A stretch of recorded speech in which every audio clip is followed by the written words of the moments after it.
খাবারকে কেউ প্রশংসা করলে সেই খাবার কিন্তু বারবারই তৈরি করতে ইচ্ছে করে। তবে এই রেসিপিটি আমি প্রায় 10-11 বছর ধরে তৈরি করে আসছি। সব সময় যে খাওয়া হয় তা না, মাসে 1-2 বার হলেও খাওয়া হয়, শীতের সময়ও গরমের সময়ও। এই রেসিপি এমন একটা রেসিপি, খুব বেশি গরমেও ভালো লাগে, আবার খুব বেশি ঠান্ডার সময়ও গরম গরম ভাতের সাথে খেতে ভীষণ ভালো লাগে। তো দেখতে পাচ্ছেন 3টি টমেটো নিলাম, পেঁয়াজ কুচি দিলাম, আস্ত একটি রসুনের কোয়া দিলাম, তারপরে দিয়ে দিচ্ছি কাঁচামরিচ। এইখানে ঝাল অবশ্যই আপনাদের পছন্দ মতো। এখন দিয়ে দিচ্ছি 4টি শুটকি। এখানে শুটকির পরিমাণ আপনারা বাড়িয়ে কমিয়ে দিতে পারেন, সম্পূর্ণই আপনাদের ইচ্ছে। তবে অবশ্যই শুটকি দিতে হবে এই রেসিপিতে। আর সরষে তেল দিয়ে রান্না করতে হবে, তো দিয়ে দিচ্ছি আমি সরিষা তেল।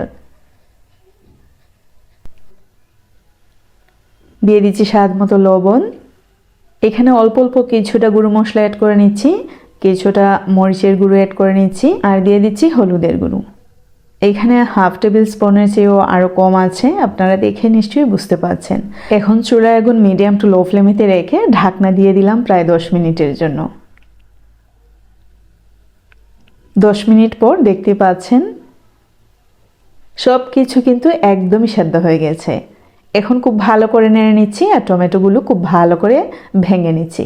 এর মধ্যে যে 4টি শুটকি ইউজ করেছিলাম, এই শুটকি কিন্তু একদমই সফট হয়ে গেছে, কাঁটাগুলো তুলে ফেলবেন।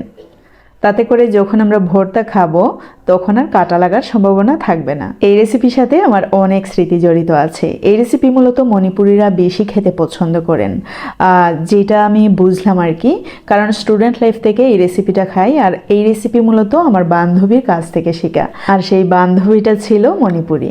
তো ওর বাসায় যখনই যাইতাম, আমি তো কড়াইতে করে নিচ্ছি, ওরা কিন্তু ভাতের ডেগে টমেটোকে ভাপ দিয়ে দিত, তারপরে শুটকি আলাদা ভাপ দিয়ে, মানে টমেটো আর শুটকি একসাথে ভাপ দিয়ে তারপরে শুকনো মরিচ, কাঁচামরিচ, রসুন এগুলো দিয়ে মাখিয়ে, ওদের একটা পাতা আছে ওইটা দিয়ে মাখিয়ে তারপরে পরিবেশন করতো। আর ওইটা এমন এক ধরনের পাতা, ওইটা শুধু ওরাই ফলায়, মানে ওইটা বাজারে কিন্তু কিনতে পাওয়া যায় না, অ্যাভেলেবল না বলতে পাওয়াই যাবে না।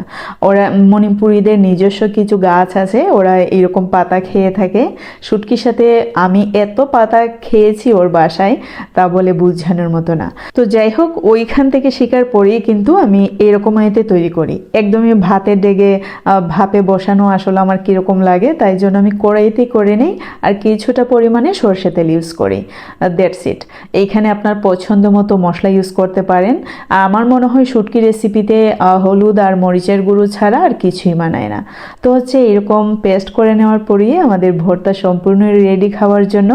আশা করি আপনাদের অনেক ভালো লেগেছে। ভালো লাগলে লাইক, কমেন্ট, শেয়ার করতে ভুলবেন না। অনেক সুস্বাদু রেসিপি বাসায় ট্রাই করতেও ভুলবেন না।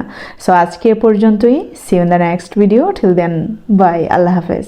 সবাই ভালো থাকবেন, সুস্থ থাকবেন।